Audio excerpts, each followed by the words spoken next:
À 11h42 le matin du 27 janvier 1945, le sergent-chef Robert Chen était accroupi derrière le poste central de contrôle de tir du B-29 Superfortress Aquar 52, observant le givre d'oxygène se répandre sur le plexiglas, tandis que sa formation grimpait à travers 8500 mètres au-dessus du Pacifique. 22 ans, 11 missions de combat au-dessus du Japon, 0 victoire confirmée. Les Japonais avaient fait décoller au moins 40 chasseurs pour intercepter le raid matinal sur Tokyo. Chen était le plus jeune mitrailleur du 497e groupe de bombardement. Ses mains étaient inarrestables sur les commandes qui le reliaient à 4 tourelles télécommandées montées sur le fuselage du B-29. Chaque tourelle contenait 2 mitrailleuses de calibre 50. Il les avait utilisées 2 fois au combat au-dessus de Nagoya et 1 fois au-dessus de la côte japonaise. Il n'avait jamais vu un chasseur tomber. La 73e escadre de bombardement effectuait des missions depuis Saipan depuis novembre. Le schéma était toujours le même. Bombardement de précision à haute altitude, 8500 à 9000 mètres, température de moins 46 degrés Celsius, vent de jet stream si violent que les bombardiers ne pouvaient pas compenser et des chasseurs japonais montant à leur rencontre à chaque fois. À la mi-janvier, l'escadre avait perdu 30 et un B-29 face aux chasseurs et à la DCA. Cela représentait 31 équipages, 340 hommes. Les pires pertes survinrent le 14 janvier au-dessus de Nagoya, quand 5 Superfortress furent abattus en moins de 20 minutes. Les chars allemands Panther et Tiger avaient enseigné aux techistes américains ce qu'était un blindage inférieur. Les intercepteurs japonais enseignaient aux équipages de B-29 les limitations d'altitude. Le Nakajimaki 4-4 pouvait grimper à 8500 mètres en moins de 8 minutes. Le chasseur était appelé Tojo par les officiers du renseignement américain et Shoki par les pilotes japonais. La traduction était « tueur de démons ». Le nom convenait. Le Ki-44 emportait 4 mitrailleuses de 12,7 mm ou 2 canons de 20 mm. À haute altitude, où l'air était raréfié et où les mitrailleurs défensifs des B-29 luttaient contre des mécanismes gelés et le manque d'oxygène, un seul chasseur pouvait effectuer plusieurs passes de tir en relative impunité. Pires encore étaient les attaques par éperonnage. À partir d'août 1944, les pilotes japonais avaient commencé à percuter délibérément les B-29 après avoir épuisé leurs munitions. Ce n'était pas la doctrine kamikaze. C'était des mathématiques de désespoir. Un chasseur pour un bombardier était un taux d'échange acceptable quand le bombardier coûtait $600 000 et transportait 11 hommes entraînés pendant 6 mois. Le 47e Sentai, basé à l'aérodrome de Narimasu près de Tokyo, opérait une unité spéciale de supériorité aérienne qui pratiquait cette tactique. Le renseignement américain estimait que l'unité avait détruit au moins 3 B-29 par éperonnage et en avait endommagé 7 autres suffisamment gravement pour les mettre au rebut après des atterrissages forcés. Aquar 52 transportait 6 tonnes de bombes explosives dans son ventre. L'objectif était les installations portuaires de Tokyo. Les avions de reconnaissance météorologique avaient signalé un ciel dégagé au-dessus de l'objectif principal. Cela signifiait un bombardement visuel. Cela signifiait que la formation devrait maintenir un cap stable pour le largage des bombes. Cela signifiait que les chasseurs auraient le temps de se positionner pour des angles de tir parfaits. Chen avait été briefé sur les probabilités ce matin-là à 4 heures. 62 B-29 participeraient au raid. Le renseignement prédisait que 9 ne reviendraient pas. Si vous voulez voir comment Chen et son équipage ont survécu à ce qui allait suivre, merci de cliquer sur le bouton « J'aime ». Cela nous aide à partager plus d'histoires oubliées de la Seconde Guerre mondiale. Abonnez-vous si ce n'est pas déjà fait. Revenons à Chen. La formation franchit la côte japonaise à 11h58. Les opérateurs radars sur Honshu les repérèrent immédiatement. Les sirènes de raid aérien hurlèrent à travers Tokyo. À l'aérodrome de Narimazu, les pilotes sprintèrent vers des chasseurs qui chauffaient déjà sur la ligne de vol. À midi exactement, les premières Skei-44 décollèrent et virèrent vers le sud-est en direction du flux de bombardiers. 43 chasseurs. Aquar 52 était sur le point d'affronter plus d'avions ennemis qu'aucun B-29 n'en avait rencontré lors d'une seule mission. Le premier chasseur apparut à 11 000 mètres. Chen le vit à travers le viseur optique comme un point sombre grimpant presque verticalement à travers des nuages épars. Le point grossit, les ailes devinrent visibles. Puis le capot moteur radial distinctif d'un Ki-44. Le chasseur se retourna sur le dos à 8200 mètres et piqua vers l'élément de tête de la formation. 3 autres chasseurs suivirent. Chen fit pivoter sa tourelle supérieure avant pour suivre l'attaque en piqué. Le système de contrôle à distance lui permettait de viser des canons montés à 4,50 m de sa position. Un calculateur corrigeait la vitesse, l'altitude et le mouvement vers l'avant du B-29. La technologie était révolutionnaire. Elle était aussi capricieuse à moins 46 degrés. Le Ki-44 de tête ouvrit le feu à 700 mètres. Des traceurs s'arquèrent vers la formation. Chen pressa son bouton de tir. La tourelle martela. Des obus de calibre 50 filèrent vers le chasseur à 850 mètres par seconde. Le Ki-44 fit un tonneau brusque à gauche et disparut sous la formation. Aucun impact, le chasseur avait décroché trop vite. À 12h07, la formation était pleinement engagée. Les chasseurs attaquaient de tous les cadrans. La tactique standard était une passe en piqué depuis 11h, plongeant à travers la formation à 640 km/h, puis virant sec à gauche ou à droite pour éviter le feu défensif concentré du B-29. Les chasseurs individuels poussaient rarement leurs attaques jusqu'à bout portant. Les attaques par éperonnage étaient ignates différentes. Le commandant d'aéronef de Chen signala un chasseur à 2h en hauteur. Chen fit pivoter la tourelle supérieure. Un Ki-44 se positionnait pour une attaque de flanc, distance 700 mètres. Le nez du chasseur suivait précisément Aquar 52. Chen anticipa la cible et tira une rafale de 3 secondes. Les obus perforants incendiaires traversèrent dans la trajectoire du chasseur. Le moteur du Ki-44 explosa. Une fumée noire jaillit du capot. Le chasseur se retourna sur le dos et tomba, laissant une traînée de feu. Première victoire confirmée. Chen ne célébra pas. 2 autres chasseurs manœuvraient déjà en position d'attaque. Le mitrailleur de la bulle droite du B-29 engagea l'un d'eux avec ses 2 calibres 50. Le mitrailleur de queue signala un chasseur approchant depuis 6 heures en dessous. Le système central de contrôle de tir permettait à Chen d'asservir la tourelle arrière inférieure à son viseur. Il suivit la cible, tira, manqua. Le mitrailleur de queue prit le relais et cousit des obus sur l'emplanture de l'aile du Ki-44. Le chasseur frémit. Des morceaux de revêtement en aluminium se détachèrent. L'appareil partit en vrille, à plat. Deuxième victoire créditée à Aquar 52. La formation atteignit le point initial pour le largage des bombes à 12h19. C'était le moment de vulnérabilité maximale. Les bombardiers voleraient en ligne droite et à niveau pendant 6 minutes pendant que les bombardiers synchronisaient leur viseur Norden. Les changements de cap étaient interdits. Les manœuvres d'évitement étaient impossibles. Les chasseurs le savaient. 14 Ki-44 se formèrent 3000 mètres au-dessus du flux de bombardiers. Ils orbitèrent une fois, 2 fois, se positionnant pour des attaques coordonnées qui submergeraient le feu défensif des B-29. À 12h21, ils piquèrent. Chen les compta à travers son viseur. 1, 2, 3, 4 chasseurs, piquant par paire depuis 10 heures en hauteur et 2 heures en hauteur simultanément. Tactique de manuel. Les mitrailleurs de la formation devraient diviser leur feu.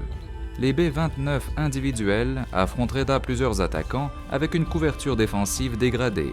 La première paire ouvrit le feu à 1000 mètres. Chen engagea le chasseur de tête. Ces traceurs convergèrent avec le feu de 2 autres B-29 de la formation. Le Ki-44 vola directement dans le flux d'obus. Sa verrière se brisa. Le chasseur fit un tonneau brusque à droite et percuta son ailier. Les 2 appareils se désintégrèrent. 3e et 4e victoire, mais la seconde paire attaquante avait utilisé le chaos comme couverture. 2 Ki-44 étaient maintenant à moins de 500 mètres et se rapprochaient au vite. Leurs canons tiraient. Chen pouvait voir les éclairs de bouche. Il fit pivoter son viseur pour suivre le chasseur le plus proche. Le Ki-44 ne décrochait pas. Il ne tentait pas de manœuvre d'évitement. Le pilote s'était engagé dans une attaque par éperonnage. Impact dans 4 secondes. Chen continua de tirer. La tourelle supérieure avant déversa des obus dans le capot moteur du Ki-44. Des impacts étincelèrent sur le nez du chasseur. La distance se réduisit à 300 mètres, 200. Le chasseur laissait une traînée de fumée mais accélérait toujours. 100 mètres, le Ki-44 percuta le moteur numéro 3 d'Aquar 52 à 12h22. L'impact résonna comme un marteau d'acier frappant une chaudière de locomotive. L'hélice du chasseur déchiqueta le capot moteur, le métal hurla. Le B-29 fit une embardée violente vers la droite quand l'hélice du moteur numéro 3 se détacha et tourbillonna dans le vide. L'aile du chasseur se cisailla. Le fuselage fit la roue par-dessus le dos du B-29 et disparut. Des morceaux d'aluminium et d'acier pleuvaient devant les tourelles. Chen sentit tout l'appareil frémir. Des voyants d'alarme s'allumèrent sur le panneau du mécanicien navigant. Feu moteur numéro 3. Moteur numéro 4 perdant sa pression d'huile. Le commandant d'aéronef coupa les 2 moteurs du côté droit et activa le système d'extinction d'incendie. Aquar 52 volait maintenant sur 2 moteurs. Le bombardier décrocha de la formation, perdant de l'altitude à 100 mètres par minute. Seul, endommagé, cible parfaite. 3 Ki-44 rompirent leur schéma d'attaque et piquèrent vers le B-29 estropié. Ils avaient l'avantage de l'altitude, ils avaient l'avantage de la vitesse. La doctrine standard exigeait que les bombardiers endommagés soient achevés rapidement avant qu'ils ne puissent larguer leurs bombes et gagner en maniabilité. Chen fit pivoter la tourelle supérieure pour faire face au premier attaquant. Le chasseur piquait depuis 1 heure en hauteur. Distance 1000 mètres et se rapprochant. Chen attendit. Le calculateur de visée avait besoin de 3 secondes pour calculer une solution de tir sur une cible en mouvement. Il se força à retenir son feu. 800 mètres. Le nez du Ki-44 s'illumina de tirs de canon. Des obus percèrent l'aile gauche d'Aquar 52. Du fluide hydraulique jaillit des conduites sectionnées. 600 mètres. Chen tira. Une rafale de 4 secondes, les traceurs se connectèrent. La verrière du Ki-44 explosa. Le chasseur roula à gauche et tomba, laissant une traînée de débris. 5e victoire. Le 2e chasseur attaqua depuis 5 heures à niveau. Le mitrailleur de queue engagea en premier. Ses 2 calibres 50 martelèrent Tilly pendant 6 secondes. Le Ki-44 traversa le flux de traceurs sans dommage apparent. Il se rapprocha à 400 mètres. Les canons du mitrailleur de queue se turent, munitions épuisées. Chen asservit la tourelle arrière, inférieure à ses commandes. La liaison mécanique était lente, la pression hydraulique chutait dans tous les systèmes. Il suivit le chasseur manuellement, anticipa la cible, tira une rafale de 2 secondes. Les obus touchèrent de l'emplanture de l'aile gauche du Ki-44. L'aile se replia vers le haut. Rupture structurelle. Le chasseur bascula bout sur bout et se disloqua à 3600 mètres. 6e victoire. Mais le 3e attaquant avait utilisé l'engagement comme diversion. Un Ki-44 était maintenant à 3 heures en hauteur. À 300 mètres, ailes à niveau, nez pointé directement vers le cockpit d'Aquar 52. Les canons du chasseur étaient silencieux. Le pilote avait épuisé ses munitions. 2e attaque par éperonnage. Le mitrailleur de la bulle droite ouvrit le feu. Des obus ricochèrent sur le moteur du Ki-44. Le chasseur ne dévia pas. Chen fit pivoter la tourelle supérieure brusquement à droite. Les butées mécaniques grincèrent. Il tira. Les traceurs passèrent trop posés KO. Surcorrection. Tira à nouveau. Des impacts parsemèrent le fuselage du chasseur. Le Ki-44 frémit mais maintint son cap. Distance 100 mètres. 50 mètres. Le chasseur percuta le moteur numéro 1 d'Aquar 52. L'hélice se désintégra. Des éclats déchirèrent l'aile. Le réservoir de carburant numéro 1 se rompit. De l'essence aviation se répandit dans le flux d'air. Le fuselage du Ki-44 se brisa en 2. La section de queue bascula par-dessus le poste de pilotage du B-29. La section moteur et cockpit s'écrasa dans l'aile gauche et arracha un trou de 2 mètres dans le bord d'attaque. Aquar 52 n'avait plus qu'un seul moteur fonctionnel, le numéro 2. L'appareil tombait à travers 5500 mètres, vitesse descendant sous les 260 km/h. L'aile fuyait du carburant, le système hydraulique défaillait et 12 autres chasseurs japonais se formaient pour une troisième vague d'attaque. Les mains de Chen étaient engourdies. La température à l'intérieur du poste de tir non pressurisé était tombée à moins 52 degrés Celsius. Son masque à oxygène avait gelé sur son visage. Des cristaux de glace couvraient le viseur optique. Il les gratta avec son pouce ganté et suivit les chasseurs qui approchaient. Les 12 Ki-44 s'étaient divisés en 3 groupes de 4. Tactique classique de meute de loups. Un groupe feinterait en hauteur, un autre attaquerait en dessous. Le troisième exploiterait la première brèche défensive qui s'ouvrirait. La tactique fonctionnait contre des B-29 en bonne santé avec des équipages complets et des systèmes fonctionnels. Contre un bombardier estropié avec une hydraulique défaillante et une couverture de tir partielle, c'était une exécution. Aquar 52 tomba à travers 4900 mètres. Le seul moteur en fonctionnement ne pouvait pas maintenir l'altitude avec l'aile endommagée, créant une traînée massive. Le commandant d'aéronef ordonna de larguer tout équipement non essentiel. Caisses de munitions, trousses à outils, équipements de survie. Chaque livre comptait. Le premier groupe de 4 chasseurs piqua depuis 12 heures, en hauteur. Chen engagea l'appareil de tête à 900 mètres. La tourelle supérieure répondit lentement. La pression hydraulique était tombée à 30%. Il tira quand même. Le recul secoua tout le support de canon. Les traceurs s'arquèrent vers le chasseur en piqué. Le Ki-44 fit un écart à droite. Chen suivit, tira à nouveau. La seconde rafale toucha l'aile gauche du chasseur. Le revêtement se décolla. Les longerons devinrent visibles. L'aile se replia. Le chasseur fit un tonneau brusque et tomba. 7e victoire. Les 3 chasseurs restants de la formation poursuivirent leur attaque. Ils ouvrirent le feu simultanément à 600 mètres. Des obus de canon et des balles de mitrailleuse convergèrent sur Aquar 52 depuis 3 angles différents. Le compartiment du bombardier reçut de multiples impacts. Le plexiglas vola en éclats. L'air glacial hurla à travers le fuselage. Le bombardier fut tué instantanément par un obus explosif de 21 mm. Chen ignora les impacts. Il fit pivoter la tourelle pour suivre le deuxième chasseur. Le calculateur de visée était hors service. La panne hydraulique avait désactivé le système de compensation automatique. Il visa manuellement, anticipa la cible en se basant sur son instinct et l'expérience de 11 missions précédentes. Tira.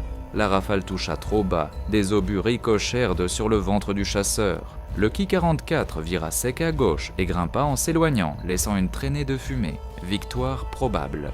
Chen passa au 3e chasseur. Celui-ci était plus proche. 400 mètres et piquant presque à la verticale. Chen tira une rafale de 6 secondes. Les canons surchauffèrent, malgré les températures sous zéro. Les hauts traceurs traversèrent le ciel.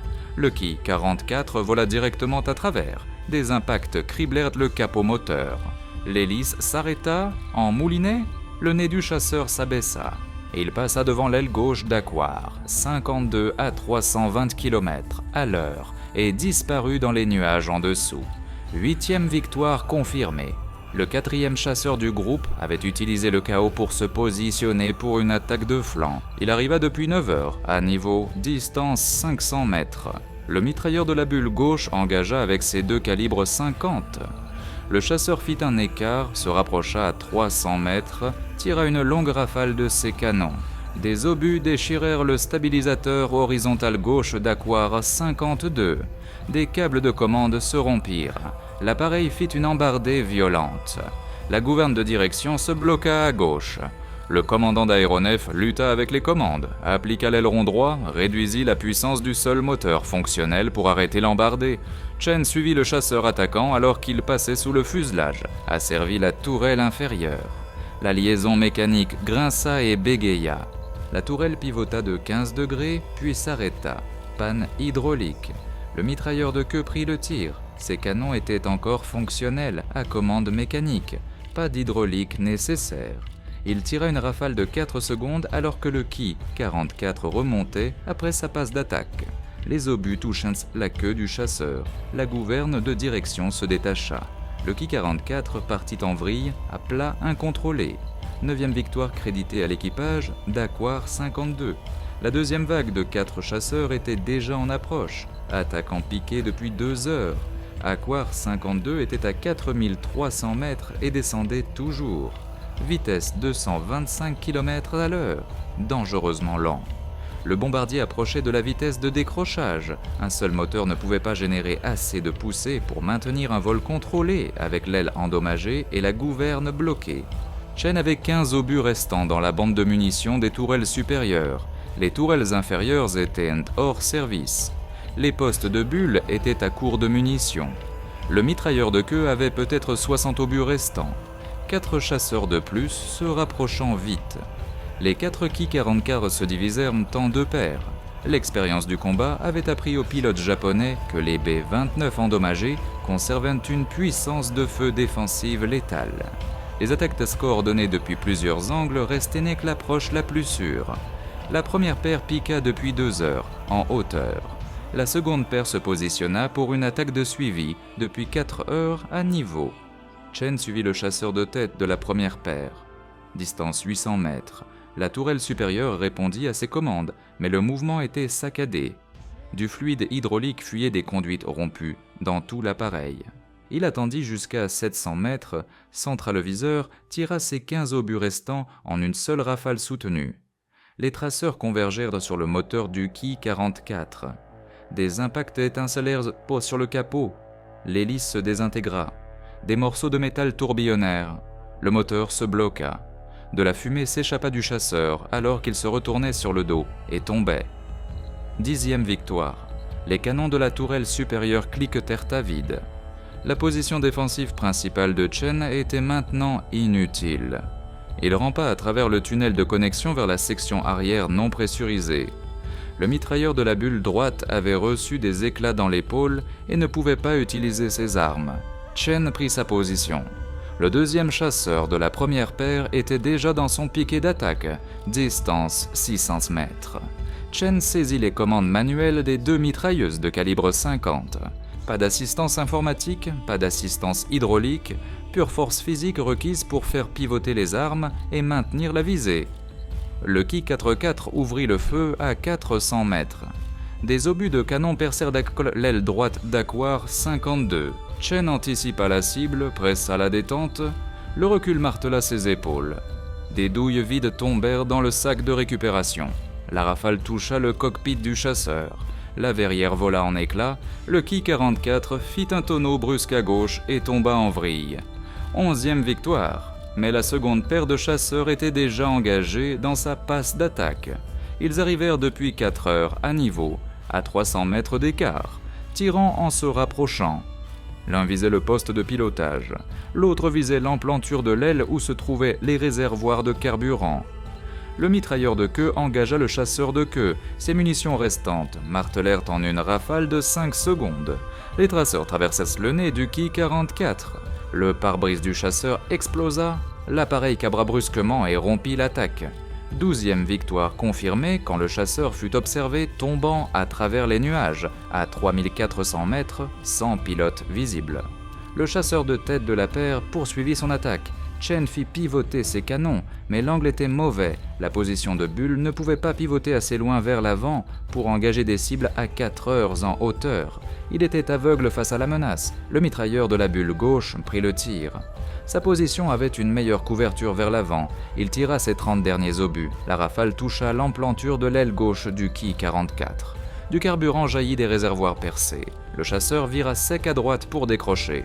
L'aile endommagée ne put supporter la contrainte. Rupture structurelle au longeron d'aile. L'aile se détacha. Le chasseur bascula.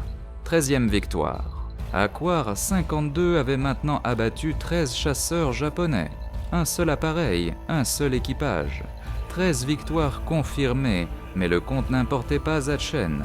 Le B-29 était à 3600 mètres et descendait toujours. La gouverne bloquée rendait le vol contrôlé presque impossible.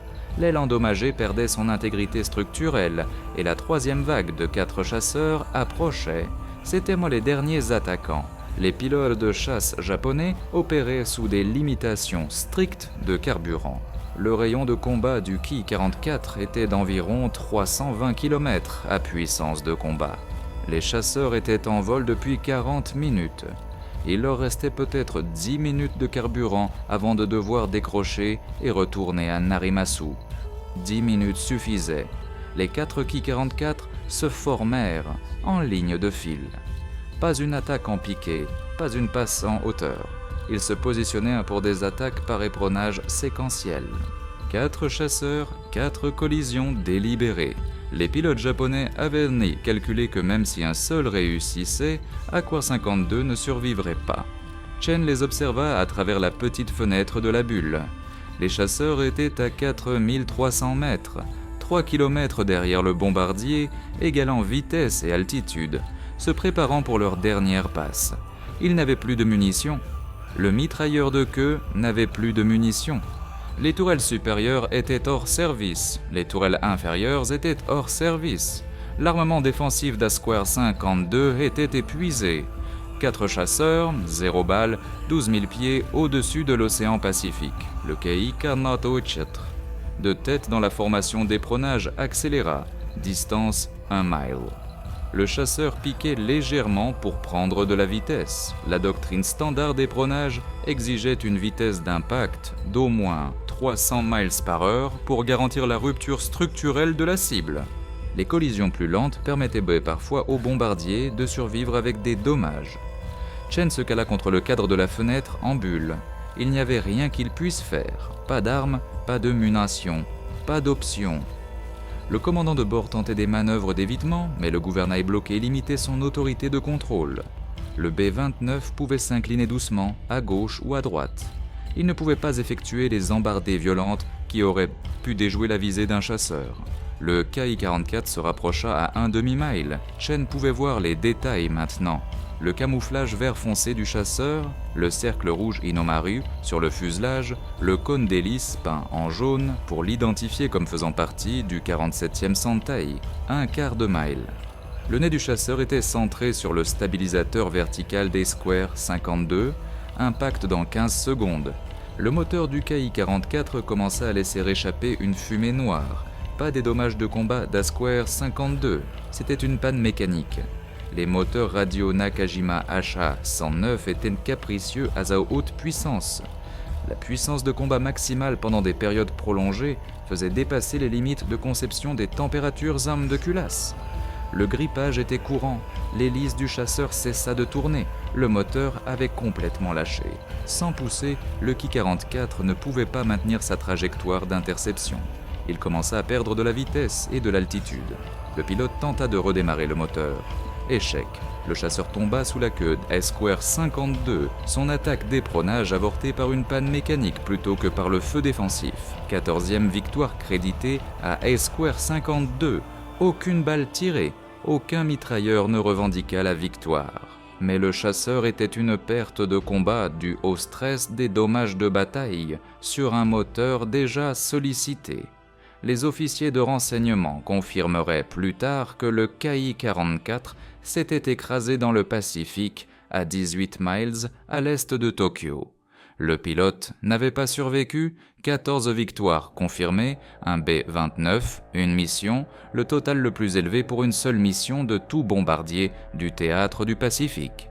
Les 3 chasseurs restants abandonnèrent leurs attaques d'éperonnage. L'état du carburant était critique. Ils virèrent au nord-ouest vers Narimanzu et prirent de l'altitude. L'engagement était terminé. Asquare 52 avait survécu, mais survivre à 12 000 pieds au-dessus d'un territoire hostile avec un seul moteur était différent de survivre au niveau de la mer à Saipan. Chen rampa à travers le tunnel de connexion pour évaluer les dommages avec le mécanicien navigant. La liste était catastrophique. Moteur numéro 1 détruit par l'attaque d'éperonnage. Moteur numéro 3 détruit par l'attaque d'éperonnage. Moteur numéro 4 arrêté en raison d'une défaillance de pression d'huile. Moteur numéro 2 en marche mais montrant des températures de culasse élevées. Dommages structurels à l'aile gauche. Fuite de carburant à l'aile droite. Système hydraulique à 15% de capacité. Gouvernail bloqué. Bombardier mort. Mitrailleur de bulle droit, grièvement blessé. Radio compas endommagé. Un canot de sauvetage détruit par le feu des canons de chasseurs. La distance jusqu'à Saipan était de 1512 miles. Le temps de vol à la vitesse actuelle serait d'environ 11 heures. Le carburant restant était calculé à 9 heures maximum, si le moteur numéro 2 continuait à fonctionner sans panne. Les chiffres ne collaient pas ça à pas. Le mécanicien navigant proposa une solution. Redémarrer le moteur numéro 4. Le moteur avait été arrêté en raison d'une basse pression d'huile après la première attaque d'éperonage. Pas détruit, pas endommagé au-delà de toute fonction, juste un arrêt de précaution. Faire tourner le moteur sans huile adéquate le détruirait en 30 minutes. Mais 30 minutes de poussée supplémentaire pourraient fournir assez de vitesse pour réduire la consommation globale de carburant et étendre l'autonomie. Le commandant de bord approuva le redémarrage. Le moteur numéro 4 toussa, s'alluma, commença à tourner irrégulièrement, mais produisait de la poussée. Square 52 accéléra à 170 miles par heure. Toujours bien en dessous de la vitesse de croisière normale, mais suffisant pour ralentir le taux de descente. Le bombardier se stabilisa à 10 000 pieds. La formation avait continué vers Tokyo sans eux. La mission avait été accomplie, les bombes avaient été larguées, d'autres B-29 viraient déjà vers le sud pour le vol de retour vers Saipan. Square 52 était seul au-dessus du Pacifique avec 2 moteurs endommagés, des systèmes défaillants et un carburant insuffisant. Chen déplaça le mitrailleur de bulles blessé vers une position plus confortable et appliqua des bandages compressifs sur les blessures d'éclat. Les sirettes de morphine dans la trousse de premier secours avaient gelé. La gestion de la douleur était impossible. Le mitrailleur restait conscient mais perdait du sang. 11 heures jusqu'à Saipan s'ils y arrivaient. Le moteur numéro 4 tomba en panne à 14h20, exactement 28 minutes après le redémarrage. Les culasses avaient surchauffé au-delà de la tolérance. Les composants internes s'étaient grippés. L'hélice moulina pendant 6 secondes, puis s'arrêta complètement. Le commandant de bord mit l'hélice en drapeau pour réduire la traînée et coupa l'alimentation en carburant. Square 52 était de retour à un seul moteur. L'altitude commença à chuter immédiatement. 10 000 pieds, 9 500, 9 000. Le seul moteur radial Curtiss Wright, en position numéro 2, était maintenant seul responsable de maintenir 32 tonnes de bombardiers endommagés en l'air. Le navigateur calcula une nouvelle estimation de carburant, 7 heures de temps de vol restant. La distance jusqu'à Saipan était encore de 900 miles. Les mathématiques restaient impossibles. Le mécanicien navigant proposa de larguer les réservoirs de carburant de la soute à bombe. Ces réservoirs auxiliaires avaient été installés pour étendre l'autonomie du B-29 pour les longues missions au-dessus du Japon. Et ils étaient maintenant vides, mais portaient encore le poids des structures des réservoirs eux-mêmes. Environ 400 livres de poids mort ne servant à rien. Les réservoirs furent largués à 14h45. Le B-29 monta légèrement, regagna 100 pieds d'altitude. Le calcul de consommation de carburant s'améliora de 6 minutes. Toujours pas assez. Chen resta à la position de bulle droite avec le mitrailleur blessé. Les blessures d'éclat avaient cessé de saigner, mais l'homme entrait en état de choc. La température corporelle centrale chutait dans le fuselage non pressurisé. Chen retira sa propre doublure chauffante de combinaison de vol et l'enroula autour du mitrailleur. Les éléments chauffants électriques de la doublure fonctionnaient encore, alimentés par batterie, indépendants des systèmes défaillants de l'avion. À 15 heures, le navigateur identifia une solution potentielle, Iwo Jima. L'île était à 640 miles de leur position actuelle. Les forces des Marines n'avaient pas encore envahi. L'île était encore tenue par les forces japonaises, mais des sous-marins américains faisaient parfois surface près d'Iwo Jima pour secourir les équipages de B-29 abattus. Si Square 52 pouvait atteindre les eaux près d'Iwo Jima et amérir avec succès, un sous-marin pourrait les récupérer. Le commandant de bord rejeta le plan. Amérir un B-29 en pleine mer avait un taux de survie d'environ 40%. Amérir un B-29 avec des dommages structurels aux 2 ailes et un gouvernail bloqué serait significativement pire. Le bombardier se briserait probablement à l'impact. Même si l'équipage survivait à l'amérissage, il serait dans l'eau, en zone de combat, avec un équipement de survie limité. La décision fut prise de continuer vers Saipan. À 16h, Square 52 franchit la ligne de changement de date. Le navigateur marqua leur position, 700 miles jusqu'à Saipan. Carburant pour 5 heures et 40 minutes de vol. L'écart se réduisait, mais favorisait toujours l'épuisement du carburant avant d'atteindre l'île. Le mécanicien navigant commença à éteindre les systèmes électriques non essentiels. Feu de navigation, instruments de cockpit, éléments chauffants, éclairage intérieur.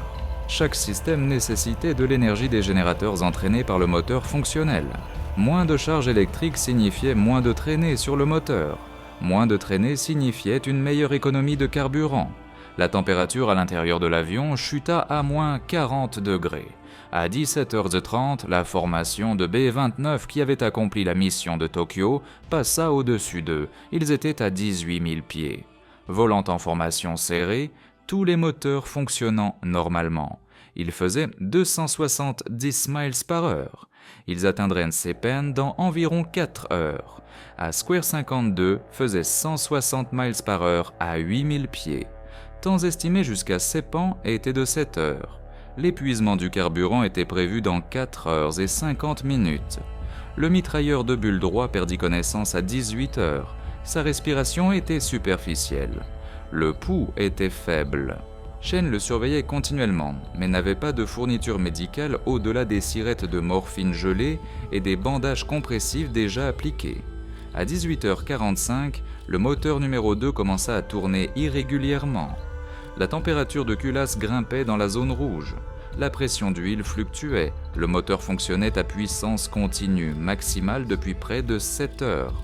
Les moteurs radio Curtiss Wright Air 3350 étaient conçus pour un fonctionnement à puissance continue maximale de 4 heures maximum dans des conditions normales. Ce n'était pas des conditions normales.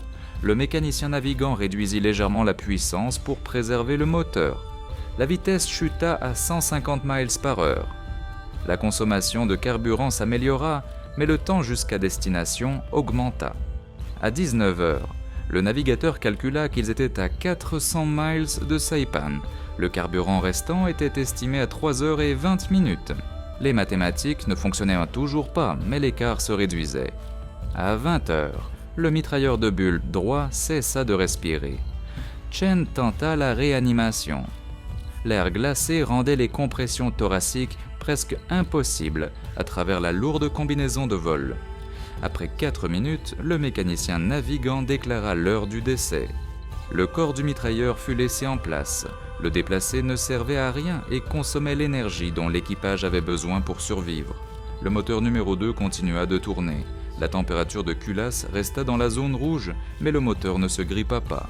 La pression d'huile fluctuait entre 40 et 60 livres par pouce carré. La pression minimale acceptable était de 50. Le moteur fonctionnait au bord de la défaillance catastrophique.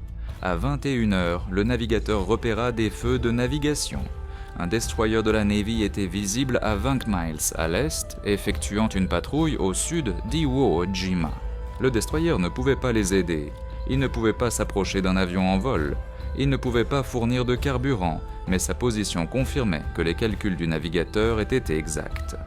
À 21h45, les jauges de carburant indiquaient 30 minutes restantes. La distance jusqu'à Saipan était de 120 miles. Le temps jusqu'à destination à la vitesse actuelle était de 48 minutes.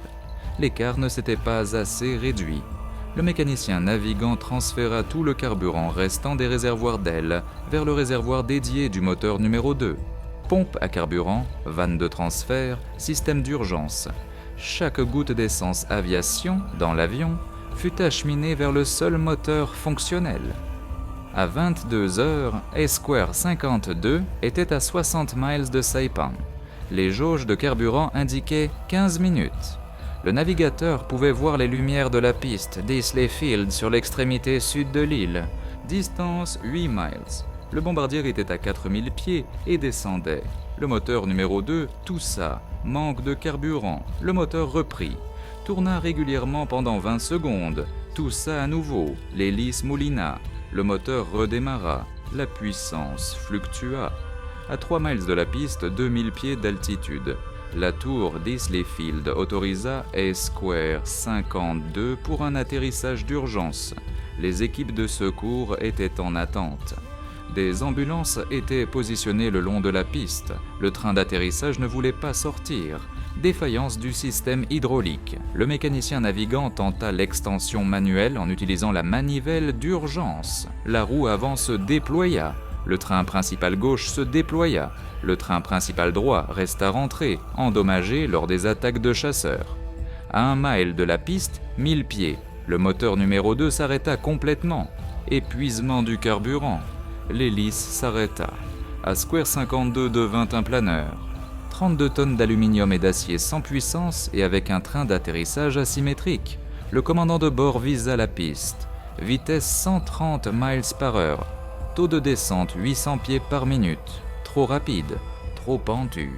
Le B-29 franchit le seuil de piste à 300 pieds. Encore trop haut. Le bombardier toucha le sol à mi-piste à 110 miles par heure. Le train principal gauche s'effondra immédiatement. L'avion dérapa vers la gauche. L'aile gauche frappa la surface de la piste. Le métal hurla, des étincelles jaillirent. Square 52 glissa sur 1500 pieds et s'immobilisa dans la terre, à côté de la piste. Tous les membres d'équipage survivants évacuèrent par la trappe d'évacuation arrière. 10 hommes. Le bombardier et le mitrailleur de bulle droit n'avaient pas survécu. L'avion fut déclaré perte totale. Les dommages structurels étaient trop sévères pour une réparation. Square 52 avait volé 1512 miles sur un seul moteur, avait abattu 14 chasseurs japonais en une seule mission, avait survécu à 2 attaques d'épeuronnage, avait ramené 10 hommes chez eux. Si cette histoire vous a ému comme elle nous a émus, faites-moi une faveur. Appuyez sur ce bouton j'aime, chaque j'aime dit à YouTube de montrer cette histoire à plus de gens. Appuyez sur s'abonner et activez les notifications. Nous sauvons des histoires oubliées des archives poussiéreuses chaque jour. Des histoires de mitrailleurs et d'équipages qui ont combattu avec des mitrailleuses de calibre 50 et de la détermination. De vraies personnes, un vrai héroïsme. Laissez un commentaire maintenant et dites-nous d'où vous regardez. Regardez-vous des États-Unis, du Royaume-Uni, du Canada, d'Australie. Notre communauté s'étend à travers le monde entier. Vous n'êtes pas juste un spectateur. Vous faites partie de ceux qui gardent ces mémoires vivantes. Dites-nous votre localisation. Dites-nous si quelqu'un dans votre famille a servi. Faites-nous simplement savoir que vous êtes là. Merci de regarder et merci de vous assurer que Chen et l'équipage d'Square 52 ne disparaissent pas dans le silence. Ces hommes méritent qu'on se souvienne d'eux et vous aider à ce que cela se réalise.